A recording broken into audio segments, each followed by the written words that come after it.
ಹೈದರಾಬಾದ್ನಲ್ಲಿ ಪ್ರಧಾನಿ ಮೋದಿ ಮಾತನಾಡುವಂಥ ಸಂದರ್ಭದಲ್ಲಿ ಕೋವಿಡ್ ಸಮಯದಲ್ಲಿ ಯಾವ ರೀತಿಯಾದಂತಹ ಆನ್ಲೈನ್ ಕ್ಲಾಸ್ಗಳು ನಡೀತಾ ಇತ್ತು. ಸೊ ಈಗ ಅದೇ ಒಂದು ಮಾದರಿಯಲ್ಲಿ ಆನ್ಲೈನ್ ಕ್ಲಾಸ್ಗಳನ್ನ ಮಾಡಬೇಕು ಅನ್ನುವಂತಹ ಒಂದು ಕಿವಿ ಮಾತನ್ನ ಶಾಲಾ ಆಡಳಿತ ಮಂಡಳಿಗಳಿಗೆ ಹೇಳಿರುವಂಥದ್ದು. ಇದು ನಿಜವಾಗ್ಲೂ ಕೋವಿಡ್ ಸಮಯದಲ್ಲಿ ಯಾವ ರೀತಿಯಾದಂತಹ ಸಮಸ್ಯೆಗಳಾಯಿತು, ಈಗ ಅದೇ ಒಂದು ಆನ್ಲೈನ್ ಕ್ಲಾಸನ್ನು ಮಾಡಿದರೆ ಮಕ್ಕಳ ವಿದ್ಯಾಭ್ಯಾಸದ ಮೇಲೆ ಸಾಕಷ್ಟು ಹೊಡೆತ ಬೀಳುತ್ತೆ ಅನ್ನುವಂತಹ ಆರೋಪ ಈ ಹಿಂದೆ ನಡೆದಂಥ ಸಂದರ್ಭದಲ್ಲಿ ಇತ್ತು.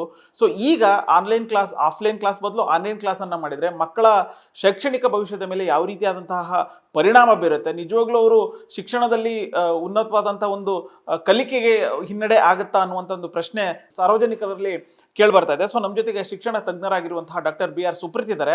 ಅವ್ರನ್ನ ಮಾತನಾಡ್ಸೋಣ. ಆನ್ಲೈನ್ ಕ್ಲಾಸ್ ಬೆಸ್ಟಾ ಅಥವಾ ಆಫ್ಲೈನ್ ಕ್ಲಾಸ್ ಬೆಸ್ಟಾ ಅಂತೇಳಿ.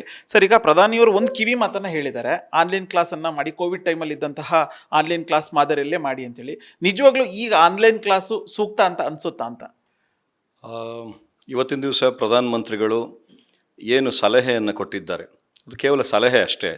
ಸಲಹೆ ಏನು ಕೊಟ್ಟಿದ್ದಾರೆ ಅದು ಬಹುಶಃ ದೇಶದ ಬೇರೆ ಒಂದು ರೀತಿಯ ಹಿತದೃಷ್ಟಿಯಿಂದ ಅದನ್ನು ಕೊಟ್ಟಿರ್ತಾರೆ. ಆದರೆ ಪ್ರಾಕ್ಟಿಕಲ್ಲಾಗಿ ಪ್ರಾಯೋಗಿಕವಾಗಿ ಮಕ್ಕಳಿಗೆ ಇವತ್ತಿನ ದಿವಸ ಆನ್ಲೈನ್ ಶಿಕ್ಷಣ ವ್ಯವಸ್ಥೆಯಲ್ಲಿ ತಿರ್ಗಾ ಅವ್ರನ್ನ ಅದೇ ಎಲ್ಲೋ ಒಂದು ಕಡೆ ಹಳ್ಳಕ್ಕೆ ದೂಗುವಂಥದ್ದು ಸರಿಯಲ್ಲ. ಇದನ್ನು ಪಾಲಕ ಪೋಷಕರು ಕೂಡ ಇವತ್ತಿನ ದಿವಸ ದೇಶವ್ಯಾಪಿ ಎಲ್ಲೋ ಒಂದು ಕಡೆ ಅವರ ಮನಸ್ಥಿತಿ ಒಪ್ಕೊಳ್ತಾ ಇಲ್ಲ. ಯಾಕೆಂದರೆ ಈಗ ಆಲ್ರೆಡಿ ಕಳೆದ ಈ ಹಿಂದೆ ಕೋವಿಡ್ ಸಂದರ್ಭದಲ್ಲೂ ಕೂಡ ಸುಮಾರು 2 ವರ್ಷ ಹತ್ತತ್ರ ಒಂದು 500ರಿಂದ 600 ದಿವಸ ಮಕ್ಕಳನ್ನು ಆನ್ಲೈನ್ ತರಗತಿಗಳಲ್ಲೇ ಕೂಡಿಸಿ ಏನು ಮಾಡಿದ್ವಿ, the art of teaching on A black board along with all there friends, that is something different. But ಅವತ್ತಿನ ದಿವಸ ಆನ್ಲೈನ್ ಶಿಕ್ಷಣ ವ್ಯವಸ್ಥೆ ಇದ್ದಂಥ ಸಂದರ್ಭದಲ್ಲಿ ಮಕ್ಕಳಿಗೆ ಮನೆಯಲ್ಲೇ ಕುಳಿಸ್ಕೊಳ್ತಾ ಇದ್ರು. ಈಗ ಆ ಪರಿಸ್ಥಿತಿ ಇಲ್ಲ. ಆನ್ಲೈನ್ ಕ್ಲಾಸ್ ನಡೆಯುವಾಗ ಮನೇಲಿ ಕೂತ್ಕೊಳ್ಬೇಕು, ಬೇರೆ ಸಂದರ್ಭದಲ್ಲಿ ಅವರು ಹೊರಗಡೆ ಎಲ್ಲಿ ಬೇಕಾದ್ರೂ ತಿರುಗಾಡೋವಂಥ ಪರಿಸ್ಥಿತಿ ಆಗೋಗ್ಬಿಟ್ರೆ ತಂದೆ ತಾಯಿನೂ ಕೂಡ ಕಂಟ್ರೋಲ್ ಮಾಡಲಿಕ್ಕೆ ಭಾಳ ಕಷ್ಟ ಆಗುತ್ತೆ. ಜೊತೆಗೆ ಶಿಕ್ಷಣ ವ್ಯವಸ್ಥೆಯಲ್ಲಿ ಇವತ್ತಿಗೂ ಕೂಡ ಆ 3 ವರ್ಷದ ಬ್ಯಾಚಿನ ಮಕ್ಕಳನ್ನ ಏನು 10ನೇ ಕ್ಲಾಸ್ ಯಾರು ಪಾಸಾದರೂ, ಆಗ 12ನೇ ಕ್ಲಾಸ್ ಯಾರು ಪಾಸಾದರೂ, ಅವ್ರನ್ನೆಲ್ಲರನ್ನೂ ಕೂಡ ಕೋವಿಡ್ ಬ್ಯಾಚ್ ಅಂತೇಳಿ ಈಗಲೂ ಕೂಡ ಅವ್ರಿಗೆಲ್ಲೋ ಒಂದು ಕಡೆ ಹಣೆಪಟ್ಟಿ ಕಟ್ಟಿಬಿಟ್ಟಿದ್ದಾರೆ. ಮತ್ತು ಈಗ ಶೈಕ್ಷಣಿಕ ವ್ಯವಸ್ಥೆಯಲ್ಲಿ ಎಲ್ಲೋ ಒಂದು ಕಡೆ ಆ ಮಕ್ಕಳಿಗೆ ಅನ್ಯಾಯ ಆದಂಥ ಸಂದರ್ಭದಲ್ಲಿ ಕಳೆದ ಬಾರಿ ಶೈಕ್ಷಣಿಕವಾದಂಥ ಏನು ಫಲಿತಾಂಶ ಏನಿತ್ತು ಅದು ಕಮ್ಮಿ ಆಗ್ತಾಯಿತ್ತು ಅಂಥೇಳಿ ಈ ವರ್ಷ 35 ಇದ್ದಿದ್ದನ್ನು 33 ಈ ರೀತಿಯೆಲ್ಲ ಮಾಡ್ಕೊಂಬರ್ತಾಯಿದ್ರೆ ಶೈಕ್ಷಣಿಕ ಗುಣಮಟ್ಟ ಇವತ್ತಿನ ದಿವಸ ಸಮಾಜದ ಮಕ್ಕಳಲ್ಲಿ ಕಮ್ಮಿ ಆಗೋದ್ರೆ ನಾಳೆ ಅದಕ್ಕೂ ಕೂಡ ಪಾಲಕ ಪೋಷಕರು ಎಲ್ಲೋ ಒಂದು ಕಡೆ ಅವರು ಆ ಮಕ್ಕಳ ಜೊತೆಗೆ ನಿಂತ್ಕೊಳ್ಳಿಕ್ಕೆ ಆಗಲ್ಲ. ಮಕ್ಕಳ ನಡುವೆ ಇತ್ತೀಚೆಗೆ ರಾಜ್ಯ ಸರ್ಕಾರ ಒಂದು ಆದೇಶ ಪಾಸ್ ಮಾಡಿದೆ ಸರ್. ಅಂದರೆ 16 ವರ್ಷದ ಒಳಗಡೆ ಇರುವಂಥ ಮಕ್ಕಳು ಸೋಷಿಯಲ್ ಮೀಡಿಯಾನ ಬಳಕೆ ಮಾಡಬಾರ್ದು, ಅಂದರೆ ಪರೋಕ್ಷವಾಗಿ ಮೊಬೈಲಿಂದ ದೂರ ಇಡಬೇಕು ಅಂತೇಳಿ. ಸೊ ಒಂದು ವೇಳೆ ಆನ್ಲೈನ್ ಕ್ಲಾಸ್ ಏನಾದರೂ ಬಂತು ಅಂತಾದರೆ ಸೊ ಹೆಂಗೆ ಅಂತ ಹೇಳಿ ಅಲ್ಲ, ಅಗೇನ್ ಮಕ್ಕಳು ದೇ ವಿಲ್ ಬಿ ಟ್ರ್ಯಾಪ್ಡ್ ಅಂತ ಹೇಳ್ತೀನಿ ನಾನು. ಈಗ ಪಾಲಕ ಪೋಷಕರಿಗೆ ಎಲ್ಲೋ ಒಂದು ಕಡೆ ಸರ್ಕಾರ ಈ ಒಂದು ನಿಟ್ಟಿನಲ್ಲಿ ಆನ್ಲೈನ್ ತರಗತಿಗಳನ್ನ ಮಾಡೋದು ಬೇಡ, ಆ ಮಕ್ಕಳಿಗೆ ಏನು ಟ್ಯಾಬ್ ಇರ್ಬೋದು, ಮೊಬೈಲ್ ಇರ್ಬೋದು ಕೊಡಬೇಡಿ ಅಂತಂದಾಗ ಎಲ್ಲ ಪಾಲಕ ಪೋಷಕರು ಕೂಡ ಸ್ವಾಗತಾರ್ಹ ಮಾಡಿದ್ರು. ಈಗ ತಿರ್ಗಾ ಆನ್ಲೈನ್ ಕ್ಲಾಸಸ್ಸು ಅಂತಂದರೆ ಮಕ್ಳಿಗೆ ಬಹುಶಃ ಖುಷಿ ಆಗ್ಬೋದು, ಸ್ಕೂಲ್ಗೆ ಹೋಗೋಂಗಿಲ್ಲ ಮಾಡೋಂಗಿಲ್ಲ ಅಂಥೇಳಿ, ಮತ್ತು ತಿರ್ಗಾ ನಮ್ಮ ಕೈಗೆ ಟ್ಯಾಬ್ ಬರ್ತದೆ, ಮೊಬೈಲ್ ಫೋನ್ ಬರ್ತದೆ ಅಂಥೇಳಿ ಅವ್ರು ಖುಷಿ ಆಗ್ಬೋದು. ಆದರೆ ಶೈಕ್ಷಣಿಕ ಗುಣಮಟ್ಟ ಮತ್ತು ಶೈಕ್ಷಣಿಕದ ಎಂಟೈರ್ ವ್ಯವಸ್ಥೆ ಏನಿದೆ ಅದು ಹಾಳಾಗೋಗುತ್ತೆ. ಅದು ಹಾಳಾಗೋಕ್ಕೆ ನಾವು ಖಂಡಿತ ಬಿಡಬಾರ್ದು. ಅದಕ್ಕೆ ಏನಾದರೂ ಒಂದು ಪರ್ಯಾಯ ವ್ಯವಸ್ಥೆ ಹುಡುಕಬೇಕು. ಮತ್ತು ಇವತ್ತಿನ ದಿವಸ ಸಾಕಷ್ಟು PSUಗಳಿದೆ, ಸಾಕಷ್ಟು ಏನು ಫ್ಯಾಕ್ಟ್ರೀಸ್ ಇರ್ಬೋದು, ಸಾಕಷ್ಟು ಸಾಫ್ಟ್ವೇರ್ ಕಂಪ್ನೀಸ್ ಇರ್ಬೋದು, ಎಲ್ಲವೂ ಕೂಡ ಅವ್ರು ಹೇಳಿದಾಗೆ ಆನ್ಲೈನ್ ಮೀಟಿಂಗಲ್ಲಿ ನಡೀಲಿ, ಮತ್ತು ಆನ್ಲೈನ್ ಏನು working space, work from home ಇವೆಲ್ಲವೂ ನಡೀಲಿ.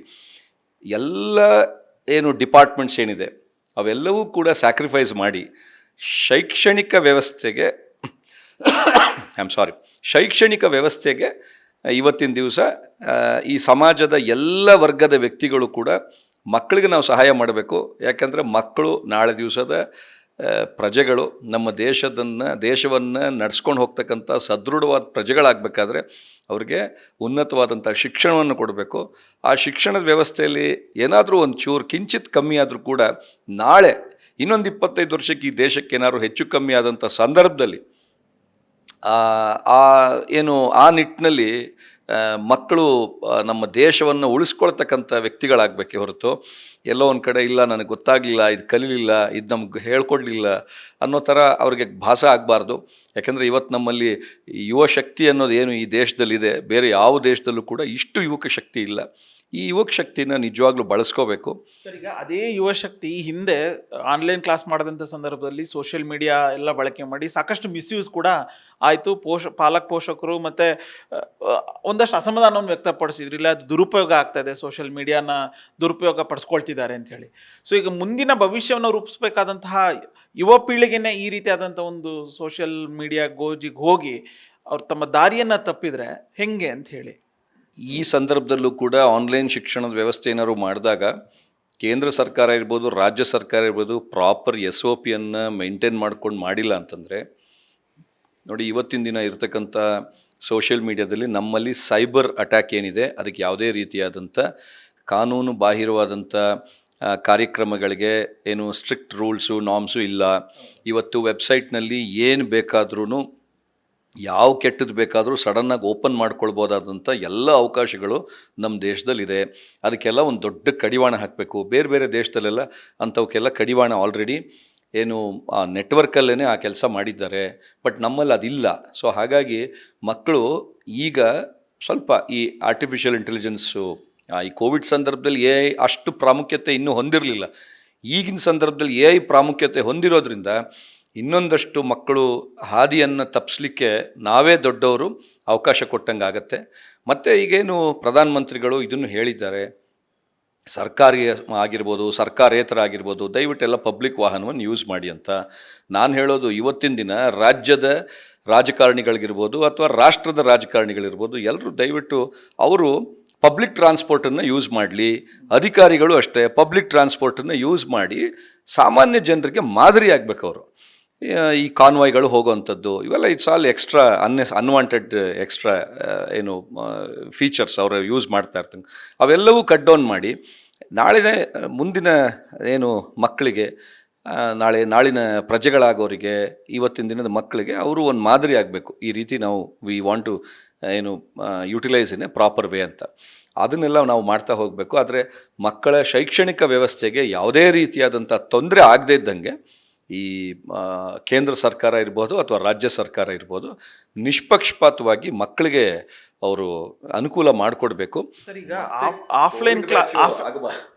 ಆಫ್ಲೈನ್ ಕ್ಲಾಸ್ ಮಾಡಿದಾಗ ಪೇರೆಂಟ್ಸು ಅಲ್ಲ ಸ್ಟೂಡೆಂಟ್ಸು ಮತ್ತು ಟೀಚರ್ಸ್ ನಡುವಿನ ಬಾಂಡಿಂಗು ಕಲೀಲಿಕ್ಕೆ ಒಂದು ಸ್ಟೆಪ್ ಮೇಲೆ ಹೋಗ್ತಾರೆ ಸರ್. ಬಟ್ ಆನ್ಲೈನ್ ಕ್ಲಾಸಲ್ಲಿ ಆ ರೀತಿಯಾದಂಥ ಒಂದು ಬಾಂಡಿಂಗ್ ಇರೋದಿಲ್ಲ.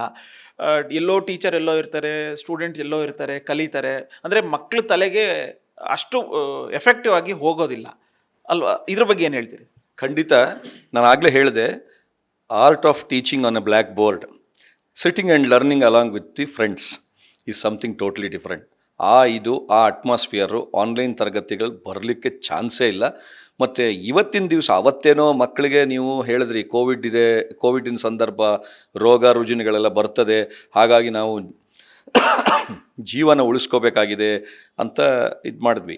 ಬಟ್ ಇವತ್ತಿನ ದಿವಸ ಪೆಟ್ರೋಲ್ ಇಲ್ಲ, ಗ್ಯಾಸ್ ಇಲ್ಲ, ನೀನು ಸ್ಕೂಲ್ಗೆ ಹೋಗಾಗಿಲ್ಲ ಅಂತ ಹೇಳಿ ನಾವು ಅವ್ರನ್ನ ಮನೇಲಿ ಕೂಳಿಸೋದಾದರೆ ಕ್ಲಾಸ್ ಆದಮೇಲಿಂದ ವ್ಯವಸ್ಥೆ ಹೇಗೆ? ಎಲ್ಲೋ ಒಂದು ಕಡೆ ಮಕ್ಕಳು ತಿರ್ಗಾ ಎಲ್ಲ ಪಾಲಕ ಪೋಷಕರು ಮಕ್ಕಳನ್ನೇ ನೋಡ್ಕೊಂಡು ಮನೇಲಿ ಕೂತ್ಕೊಳ್ಳಿಕ್ಕೆ ಆಗೋಲ್ಲ. ಸೊ ಅವ್ರಿಗೂ ಸಾಕಷ್ಟು ಕಾರ್ಯಕ್ರಮಗಳು ಇರ್ತವೆ. ಆಗ ಆ ಮಕ್ಕಳನ್ನು ನೋಡ್ಕೊಳ್ಳೋಂಥ ಒಂದು ವ್ಯವಸ್ಥಿತವಾದಂಥ ಏನು ಟೈಮ್ ಟೇಬಲ್ ಏನಿರುತ್ತೆ ಆ ಮಕ್ಕಳಿಗೆ, ಆ ಟೈಮ್ ಟೇಬಲ್ ಹಾಳಾಗೋಗ್ಬಿಟ್ರೆ ಮಕ್ಕಳಿಗೆ ತುಂಬ ಪ್ರಾಬ್ಲಮ್ ಆಗುತ್ತೆ. ನಾಳೆ ಆ ಮಕ್ಕಳನ್ನ ವಾಪಸ್ ನಾವು ಆ ಶೈಕ್ಷಣಿಕ ವ್ಯವಸ್ಥೆಗೆ ಮಾನಸಿಕವಾಗಿ ಅವ್ರನ್ನ ಸದೃಢಗೊಳಿಸಲಿಕ್ಕೆ ಭಾಳ ಕಷ್ಟ ಆಗ್ತದೆ. ಮತ್ತು ಇದೇ ರೀತಿಯಲ್ಲಿ ಇನ್ ಕೇಸ್ ಹೈಯರ್ ಎಜುಕೇಷನ್ ಬೇಕಾದರೆ ಇವತ್ತಿನ ದಿವಸ ಯೂನಿವರ್ಸಿಟಿ ವ್ಯಾಪ್ತಿಯಲ್ಲಿ ಖಂಡಿತ ಆನ್ಲೈನ್ ತರಗತಿಗಳನ್ನ ಮಾಡ್ಬೋದು. ಯಾಕೆಂದರೆ ಈವನ್ ಅಲ್ಲಿಗೆ ಫ್ಯಾಕಲ್ಟೀಸ್ ಹೋಗೋವಂಥದ್ದು ಅದೆಲ್ಲ ಕಾರ್ ಪೂಲಿಂಗು ಅದೆಲ್ಲ ಅದು ನಾವು ಒಪ್ಕೊಳ್ತೀವಿ, ಅದು ಸ್ವಾಗತಾರ್ಹ.